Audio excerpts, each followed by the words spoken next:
Ok, bonjour tout le monde, j'espère que vous allez bien. Aujourd'hui, tu l'auras vu avec le titre et la miniature, on va parler matériel avec le test complet du Sony A6600. Juste avant d'entrer dans le vif du sujet, je t'invite à t'abonner à la chaîne pour ne louper aucune des nouvelles sorties de vidéos. Et si jamais tu découvres la chaîne, déjà bonjour à toi. Ici, on parle de tests de matériel audiovisuel, tant photo que vidéo. On parle également de programmes, Adobe Lightroom, Photoshop et Premiere Pro.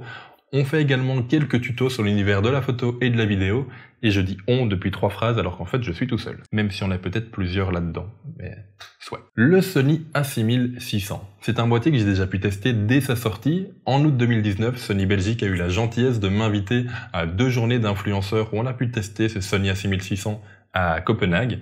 J'ai pu le tester avec le 16-55-2.8 et le 70-350. Je ne connais plus l'ouverture. Le deuxième objectif, le 70-350, j'en étais un peu moins fan, tout simplement parce que c'est un zoom qui ne m'intéresse pas, c'est une plage focale qui ne m'intéresse pas. Par contre, le 16-55, c'est juste pour moi le meilleur objectif à avoir quand tu es sur un boîtier APS-C. Cette première vidéo de prise en main, elle est déjà sur la chaîne depuis quelques mois, elle tourne là derrière et je te la mets en fiche juste ici. Mais clairement, pour moi, le Sony A6600, c'est un des meilleurs boîtiers à avoir avec soi, tant pour la photo que pour la vidéo. Et si je te l'ai pas encore montré, c'est juste parce qu'il occupait à me filmer juste là. Avec le Sigma 16 mm 1.4, c'est le setup qui me filme depuis 2 mois pour toutes mes vidéos YouTube, pour la simple raison, que son autofocus est tellement génial que je l'oublie. Je t'explique rapidement. Pour moi, un paramètre devient absolument parfait quand il est tellement simple à utiliser et tellement efficace que je ne pense même plus à l'utiliser. C'est-à-dire que là, depuis le moment où je l'ai reçu, le Sony A6600 en vidéo et en photo est prévu pour faire l'autofocus sur les yeux et en continu. C'était déjà présent sur les gammes comme le Sony A7 III pour le mode photo, mais pas pour le mode vidéo. Depuis le Sony A7R IV, c'est présent sur le mode vidéo. Et ce Sony A6600 l'embarque quand tu fais une vidéo.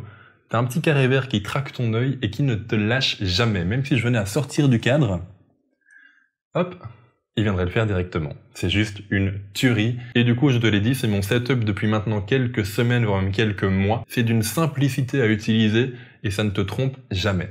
C'est vraiment abusé. Je pourrais même me rapprocher tout près.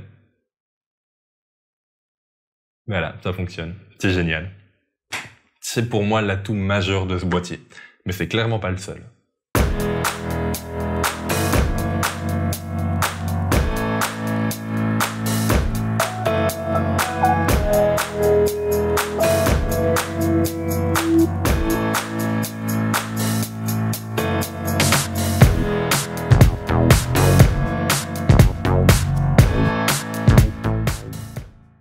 Juste avant de parler de mon ressenti par rapport à la prise en main, on va juste parler rapidement, faire un petit tour du propriétaire. On a donc ici le boîtier Sony A6600. L'écran est tactile et réversible comme sur toute la série des nouveaux boîtiers A6000, 100, 400 et 600 du coup. On va retrouver à gauche 4 connectiques, de l'USB mini. C'est dommage, de l'USB-C ça aurait été mieux, mais soit. Du micro HDMI, une prise casque et une prise micro. Au niveau batterie, on va retrouver du coup la batterie Z qui équipait les Sony A7 III, les Sony A7R III, A7R IV qui sont vraiment de très bonnes batteries qui ont déjà fait leurs preuves. Et on va la retrouver ici sur le Sony A6600. À côté de la batterie, on va retrouver un port SD. J'en aurais bien vu 2 en fait, personnellement, mais soit. Et pour ceux qui se demandent, oui, il y a moyen de changer la batterie et de changer la carte SD, même quand l'appareil est sur un trépied. On y a accès juste ici. Voilà. Donc ça passe. Le fait qu'il y ait une plus grosse batterie que sur les autres modèles implique qu'on ait un plus gros grip. Et c'est pas pour me déplaire, j'ai des grandes paluches et j'aime bien quand les boîtiers ont un bon gros grip comme celui-là. On a une excellente prise en main. Limite même meilleure que sur le Sony A7 III. On se retrouve maintenant du coup pour la prise en main du boîtier. Alors globalement, elle est excellente. Il y a néanmoins quelques points qui personnellement me gênent un petit peu. Je suis habitué depuis 2 ans maintenant à shooter avec le Sony A7 III. Et il a tellement énormément de raccourcis et de boutons dédiés à chaque utilisation bien spécifique que dès que tu en enlèves un ou deux, je me sens un peu perdu et c'est ce que je ressens avec ce Sony A6600. À l'arrière, on va avoir une absence de joystick qui va nous permettre de choisir précisément sa zone de mise au point. On la retrouve sur le Sony A7 III, sur également d'autres modèles, d'autres gammes, d'autres marques. mais ici, elle n'est malheureusement pas présente. Alors vous me direz qu'on peut très bien le faire via l'écran tactile, mais néanmoins, quand on a l'œil dans le viseur, c'est quand même beaucoup plus pratique d'avoir le pouce sur le joystick que de commencer à chercher sur l'écran tactile sans vraiment regarder où on est, vu qu'on a l'œil dans le viseur. Deuxièmement, la position du bouton REC n'a pas bougé, elle est toujours sur le côté, ici sur la tranche droite du boîtier. C'est pour moi un bouton qui du coup est inutilisable, celui-là, parce que il tombe vraiment pas, c'est pas naturel d'avoir un doigt à cet endroit-là, quoi. Titre. Heureusement, on a la chance d'avoir énormément de boutons personnalisables sur le boîtier. Je pense qu'on en a 4 ou 5. On va en retrouver 2 sur la tranche supérieure du boîtier, près du bouton déclencheur du bouton on-off. On va retrouver un C3 à côté du bouton menu et on va retrouver un C4 qui fait également le bouton poubelle pour supprimer un fichier. Personnellement, du coup, l'enregistrement de vidéo, je l'ai dédié au bouton C1, juste à côté du déclencheur, là où, pour moi, on devrait avoir un bouton de REC. Ça semble quand même beaucoup plus logique de l'avoir sur l'index que de l'avoir sur le pouce, et encore, il faut le décaler un petit peu. Bref, c'est pas pratique de l'avoir à cet endroit-là. Ça fait des années que tous les modèles A6000 et peut-être même A5000, mais ceux-là, je ne les connais pas, ont le bouton REC à cet endroit-là, et tout le monde s'en plaint. J'ai jamais vu quelqu'un content d'avoir le bouton à cet endroit-là. Bref. Comme sur le A6100 et le A6400, on va retrouver un écran orientable vers le haut qui est vachement pratique pour faire du vlog, pour se filmer, pour se prendre en photo. Mais malheureusement, si tu mets un micro sur la grille flash, du coup, tu ne vois quasiment plus l'écran. C'est du coup un petit peu dommage. Heureusement, on a un constructeur que j'adore qui s'appelle SmallRig, qui propose tout un tas d'accessoires pour les caméras et même pour d'autres choses, pour des lampes, pour des gimbals, etc. Et ils ont développé pour la série des A6000, donc ça va très bien sur ton A6100, 400 et 600, 3 types d'accessoires. Je pense qu'il y en a 3 différents qui vont te permettre en fait de déporter la griffe micro, la griffe flash, à un autre endroit que là où elle est d'origine. Moi, par exemple, j'ai pris cet accessoire-ci qui va permettre de venir mettre le micro sur la gauche du boîtier.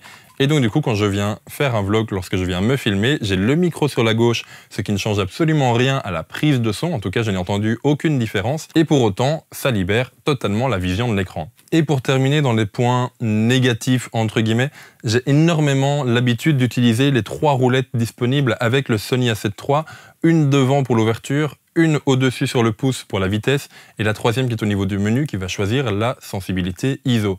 J'ai donc une molette dédiée pour chaque paramètre d'exposition. Et ici sur le Sony A6600, on n'en a que 2. On va retrouver du coup ici au-dessus, à côté de la molette pour choisir les différents modes de prise de vue, on va retrouver la molette qui personnellement choisit l'ouverture.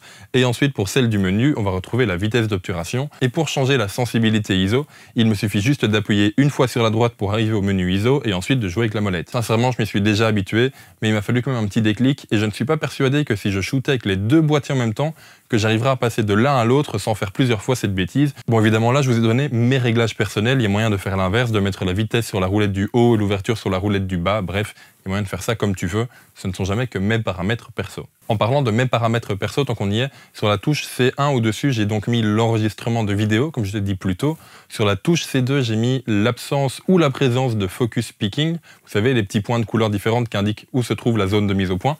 Je shoote pas mal avec des optiques argentiques pour le moment et donc du coup c'est vraiment une aide à la mise au point qui est très précieuse. Sur la touche C3, j'ai mis les différents marqueurs de vidéo en 2.35, en 1.80 ou l'absence de marqueur. Et sur la touche C4, c'est juste les différents modes de mise au point, mais sincèrement je pense que je n'utilise pas trop celui-là. Au passage, si jamais tu as des questions sur le boîtier, n'hésite pas à le mettre dans les commentaires. Si tu regardes la vidéo le jour où elle sort, je ferai un live 2 jours après la vidéo, je vous mettrai juste ici du coup la date exacte à laquelle je ferai le live consacré uniquement à ce boîtier, à l'A6600 et où du coup je répondrai à vos questions si jamais vous en avez encore qui ne sont pas répondues dans cette vidéo. Ça peut arriver, je ne ferai pas de vidéo d'1 heure non plus. J'espère. Donc voilà, l'ergonomie est vraiment très bonne, mais lui manque encore 2-3 points pour qu'elle soit excellente. On notera en résumé l'absence d'USB-C, un bouton REC qui n'en est pas vraiment un, l'absence de joystick pour choisir sa mise au point, l'écran orientable qui est vachement bien, mais devant le micro, c'est pas toujours pratique, donc je vous invite vraiment, si vous faites de la vidéo, surtout axé vlog, à prendre cet accessoire SmallRig. Je vous mettrai les liens en description dans tous les cas. Et l'absence d'une 3e roulette, personnellement, ça m'handicape un petit peu, d'autant plus qu'il n'y a pas de raison de ne pas en mettre une devant, en fait. Il y a rien devant, donc on pourrait en mettre une. Pourquoi vous le faites pas, Sony? C'est un des premiers jours du confinement où je remets mes lentilles, et du coup, je pense qu'on voit la trace des patins de mes lunettes. Donc non, je ne suis pas un homme battu. Je joue beaucoup trop aux jeux vidéo et du coup ça implique le port des lunettes. Bref, désolé.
Évidemment, toutes les photos que vous avez vues là ont été prises en RAW et ensuite ont été développées sous Lightroom avec des presets un peu perso que vous commencez à connaître, hein, si vous suivez les live retouches que je fais sur la chaîne. Voilà, niveau qualité d'image, il se rapproche énormément du Sony A7 III. On est clairement sur le même terrain de jeu, même si je sais que le Sony A7 est un plein format et que le Sony A6600 est un APS-C. Mais bon, au bout d'un moment, est-ce qu'on s'en foutrait pas un peu, quoi? Voilà, je pose ça là, je vous demande en même temps. Je l'ai testé du coup avec différentes optiques, avec le 10-18 f4 de chez Sony, avec le Sigma 16 mm 1.4, qui est juste terrible d'ailleurs, bravo Sigma, vous avez fait une optique de folie dessus.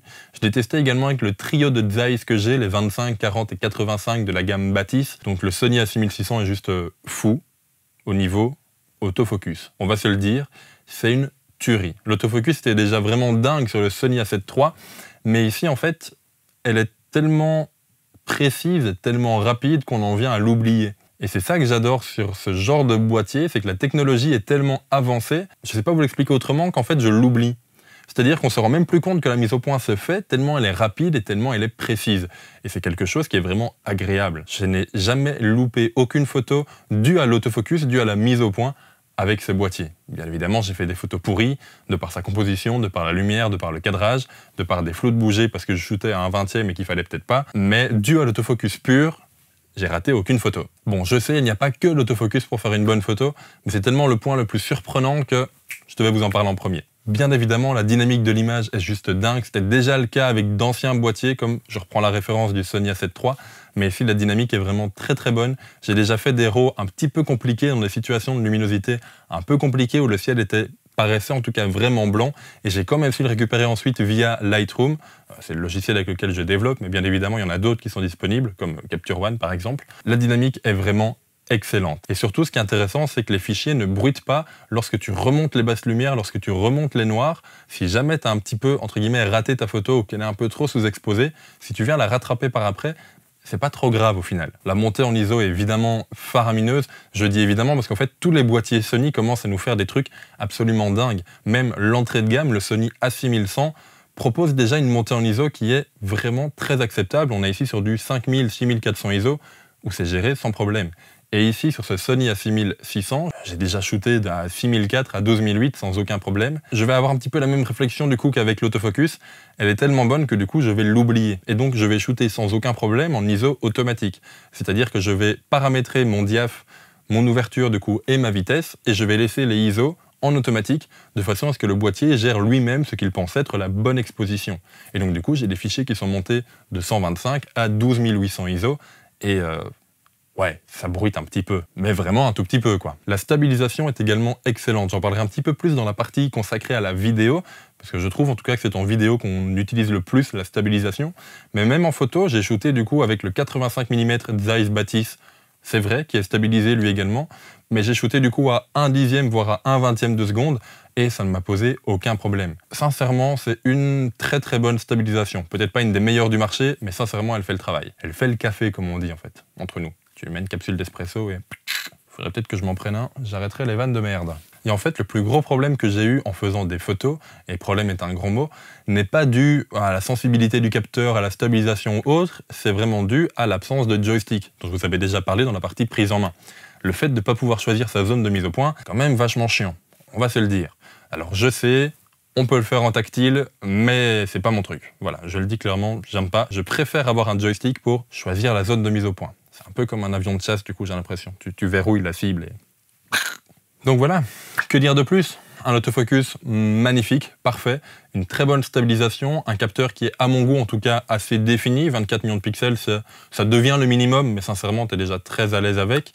Tu as une dynamique qui est vraiment excellente, une montée en ISO qui est parfaite. Ouais, j'aurais peut-être demandé un capteur de 30 millions de pixels à la place de 24. Et encore en fait, parce que 24 c'est déjà vraiment suffisant. Donc je sais pas si vous auriez aimé quelque chose en plus dans ce boîtier, mais moi là il me plaît entièrement. Bon, juste avant de passer au test vidéo, je vais évidemment vous passer des rushs tournés avec ce Sony A6100. Pour info, je les ai tournés au Sony A6100 à main levée. Et en fait tout simplement avec ce setup, c'est-à-dire le Sigma 16 mm 1.4, et c'est tout. J'ai tourné comme ça. Voilà. Pour vous prouver à quel point la stabilisation est folle, j'ai évidemment utilisé un grand angle, donc on est ici sur un équivalent 24 mm, ce qui fait que niveau stab, on est bien. J'ai tourné en Full HD 120, j'ai du coup upgradé en 4K. Au niveau profil colorimétrique, j'étais en HLG 3. Clairement un profil que je commence à apprécier de plus en plus, mais on en parlera juste après. Donc HLG 3, et puis c'est tout. En fait, c'est tout ce que vous avez besoin de savoir. Sigma 16 1.4, le Sony A6600, HLG 3, Full HD 120, et c'est parti.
Voilà, j'espère que vous aurez aimé cette petite vidéo. Au cas où elle est disponible sur ma chaîne, juste là ou là, je sais pas, enfin dans le coin supérieur droit quand vous regardez. Ouais, c'est là, du coup. Je me trompe toujours. Bref, j'ai du coup tourné uniquement avec ce Sony A6600. Je l'ai déjà dit avant de toute façon. C'est clairement un boîtier qui est très très bon pour la vidéo. Il est peut-être pas parfait. Il lui manque également 2-3 choses pour être parfait, mais il est déjà très bon. On va commencer par ce qui lui manque. Comme ça, on n'en parlera plus après. J'aurais aimé avoir de la 4K 60 dedans. Je sais, aucun boîtier Sony ne le fait pour le moment. Ni la 7R4, ni la 7 III, ni la 7S3 parce qu'il n'est pas encore sorti, mais soit.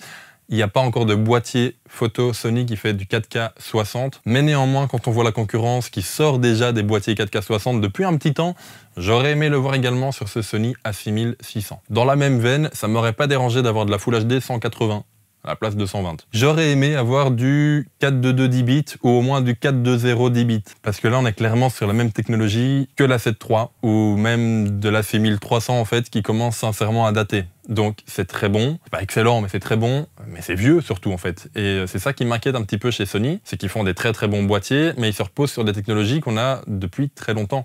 La C1300, je sais pas quand il est sorti, mais il proposait déjà de la Full HD 120, de la 4K 24 voire 30 images secondes avec les mêmes codecs.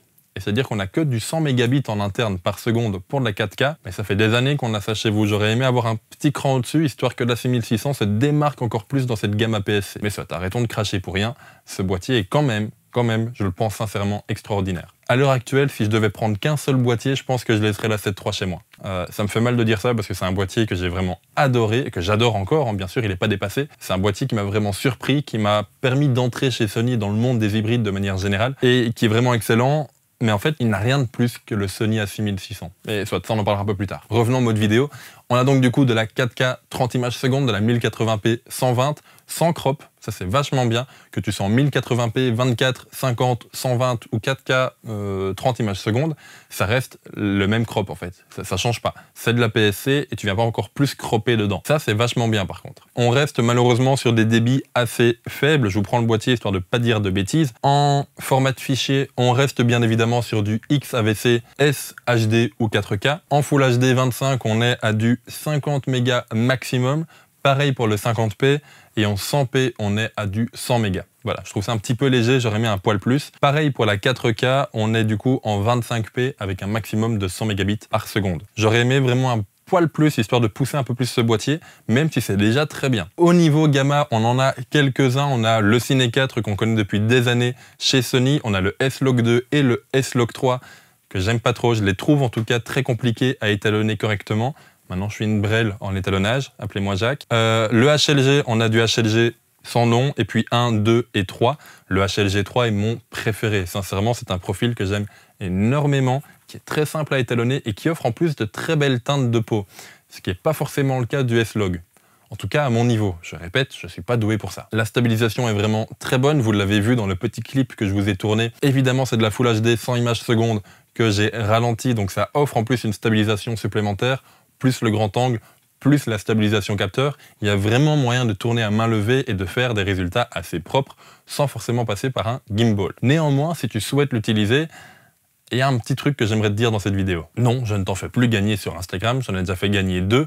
D'ailleurs, mon Insta est en description, il y a de temps en temps des concours, donc n'hésite pas à aller t'abonner. Mais en parlant de gimbal, je ne sais pas si vous connaissez celui-ci, c'est le Crane M2 qui est un stabilisateur de chez Zhiyun prévu de base pour les téléphones, pour les caméras d'action type GoPro, voire pour des petits compacts. Il est vraiment tout petit. Regardez ma main à côté. Voilà, quand tu le prends en main, tu ne le vois quasi plus. Eh bien, ce petit Zhiyun Crane M2, il supporte le poids d'un A6600. J'ai réussi à équilibrer dessus, sans trop de difficultés au final, le Sony A6600 avec le Sony 10-18 mm f4. Évidemment, avec le 16-1.4 de chez Sigma, ça passe pas, il est beaucoup trop long, donc du coup, il va beaucoup trop pencher. Mais avec le 10-18, ça fonctionne. Je pense que c'est la limite, clairement, d'autant plus que le Sony A6600 a un très gros grip, et donc il vient de temps en temps frotter un petit peu contre le moteur à droite. Néanmoins, si tu cherches un petit gimbal qui peut te dépanner pour 1 ou 2 plans de temps en temps, c'est génial de se dire qu'un petit truc comme ça peut soutenir le poids du Sony A6600. Bon, alors t'auras vu que j'adore ce boîtier. Sincèrement, je lui trouve quelques points négatifs, mais dans l'ensemble, c'est vraiment un gros plus. Je suis très content de l'avoir avec moi, et c'est un boîtier dont je me sers très souvent. D'ailleurs, depuis que je l'ai, mon Sony A7 III reste un peu au placard. Donc c'est vraiment la preuve que ce boîtier-là est vraiment idéal pour moi. Mais c'est peut-être pas le cas pour toi. Alors pour qui est-il vraiment destiné, ce Sony A6600 ? Si tu cherches une caméra ou du moins un appareil photo pour faire plus de la vidéo que de la photo, peut-être pas le bon choix. Dans le sens où il a vraiment le strict minimum en photo, donc comme je te l'ai dit, du Full HD 120, de la 4K jusqu'à 30 images secondes, de bons profils colorimétriques, même si j'aime pas trop le log, mais soit, une bonne stabilisation, une montée en ISO juste dingue, un autofocus parfait, mais ça fait pas tout. Si tu fais par exemple de la fiction, ça va peut-être pas te servir l'autofocus, ni la stabilisation, tu auras peut-être plus besoin d'avoir un bon gros débit en sortie, comme du 4.2 10 bits, du moins du 4.2.0 10 bits. Et c'est pas disponible sur ce boîtier, et à mon avis, ça ne le sera pas en mise à jour. Du coup, c'est peut-être pas vers ce boîtier que tu veux t'orienter. Par contre, si tu as besoin d'un boîtier plus orienté photo, avec un petit peu de vidéo à côté, parce qu'il faut pas oublier que ça reste un appareil photo quand même de base, ce boîtier peut être vraiment excellent. On va retrouver du coup un mode photo qui est presque parfait, à quelques points d'ergonomie près, comme je te l'expliquais dans cette vidéo, et qui en plus ajoute un mode vidéo qui est vraiment très bon. Pas excellent, mais très bon. Alors si comme moi tu es un photographe qui fait un petit peu de vidéo sur le côté, je pense que ce boîtier peut être fait pour toi. À savoir que, comme je te l'ai dit dans mon utilisation, j'utilise beaucoup de main levée, beaucoup de run and gun, c'est-à-dire que je vais vraiment prendre ce boîtier et sans trop penser à l'équiper, sans trop penser à ce que je vais faire, je vais le prendre et aller shooter, tant en photo qu'en vidéo. J'ai besoin de passer rapidement d'un mode à l'autre pour me dire, ok, je suis par exemple devant un coucher de soleil absolument magnifique devant ce paysage-là. J'ai besoin maintenant en 5 minutes de faire pas mal de rush et quelques photos, de façon à créer à la fois un un clip vidéo assez rapide d'1 minute, 1 minute 30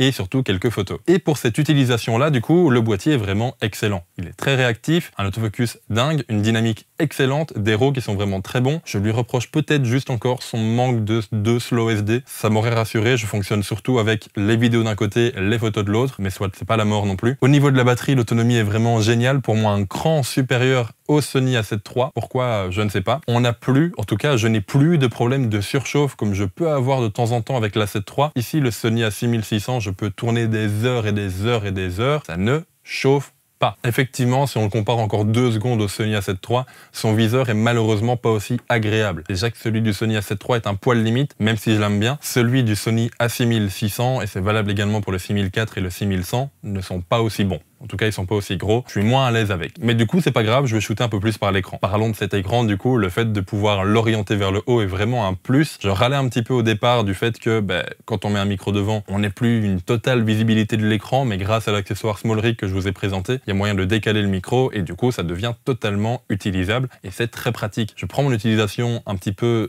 YouTube depuis 2-3 mois. Je pense faire des vidéos de meilleure qualité depuis que j'ai ce boîtier, car en fait, je le prends tout le temps. Je réfléchis même pas. Il est chargé, il est sur le bord de mon bureau, pouf, je l'allume, je vous fais une vidéo directement. C'est très pratique à utiliser sans devoir pour autant monter un moniteur comme j'ai pour le cas maintenant pour avoir un retour vidéo avec mon A7 III. Ce Sony A6600 est un package tout fait, tout prêt, le boîtier est prêt à tourner, tu peux tout faire avec.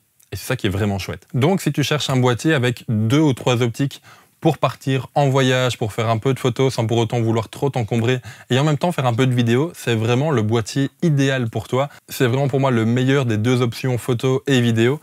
Et clairement, à l'heure actuelle, je pourrais plus m'en passer. Et même si je devais choisir entre l'A7 III et l'A6600, je suis pas sûr que ce soit le plein format qui gagne. Pas sûr du tout. C'est vraiment pour moi un excellent boîtier et ça me remet encore plus en question de savoir est-ce qu'on a vraiment besoin du plein format pour faire de bons contenus.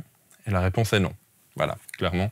Ce boîtier-là me suffit de par sa petite taille. Et en fait, en résumé, ce boîtier, ce Sony A6600, c'est vraiment un condensé de tout ce que sait faire Sony actuellement. C'est pour moi le meilleur résumé de toutes les gammes possibles. On a un autofocus rapide comme le A9. On a énormément de bonnes choses comme on peut retrouver, comme on a pu retrouver à la sortie de l'A7 III. Des choses un petit peu, pas révolutionnaires, mais qui sont, une fois toutes mises ensemble, idéales pour utiliser. Un mode vidéo qui est fou, un mode photo qui est excellent, un écran orientable qui est très pratique. Il suffit juste de déporter le micro. On a assez de connectique, on a une très bonne autonomie, on a une montée en ISO de folie. Bref, je te le conseille à 2000%, ce Sony A6600. Ça fait beaucoup de numéros, j'ai l'impression de tirer les chiffres du loto. Bref, si tu es resté jusqu'au bout de ce test, déjà merci à toi. Je te rappelle que du coup, d'ici 2 à 3 jours, je te remets la date et l'heure ici, je referai un live uniquement consacré à ce Sony A6600, donc n'hésite pas à venir participer, ce sera sur cette chaîne YouTube. Si jamais tu ne peux pas y être, n'hésite pas à mettre tes questions en commentaire, j'y répondrai dans le live qui sera disponible en rediffusion. Je te mets également les liens d'achat en description, ce sont des liens affiliés au magasin Photogalerie en Belgique, c'est une chaîne de magasins qui pour autant vend également en ligne en France, en Espagne, en Italie, donc même si tu n'habites pas en Belgique, c'est pas la fin du monde. C'est clairement une chaîne de magasins que j'apprécie énormément, qui, on va pas se le cacher, est un poil plus cher que sur Amazon de temps en temps, c'est même pas encore le cas tout le temps, mais sincèrement je préfère toujours mettre un tout petit peu plus d'argent pour avoir un service après-vente et des conseils dignes de ce nom, et c'est ce qu'offre Photogalerie, donc allez-y, foncez, tous les liens sont en description. Bref, j'espère que vous aurez aimé cette vidéo qui j'espère n'aura pas été trop longue. Si c'est le cas, n'hésitez pas à laisser un j'aime, un commentaire, et pourquoi pas à vous abonner, si c'est toujours pas fait. Si c'est toujours pas fait, c'est que vous m'avez pas écouté en début de vidéo, mais c'est pas grave. Nous, on se retrouve très rapidement pour une prochaine vidéo, alors en attendant, sortez quand on pourra, faites des photos, faites des vidéos, mais surtout faites ce que vous aimez, c'est le plus important. Et puis à la prochaine. Ciao tout le monde.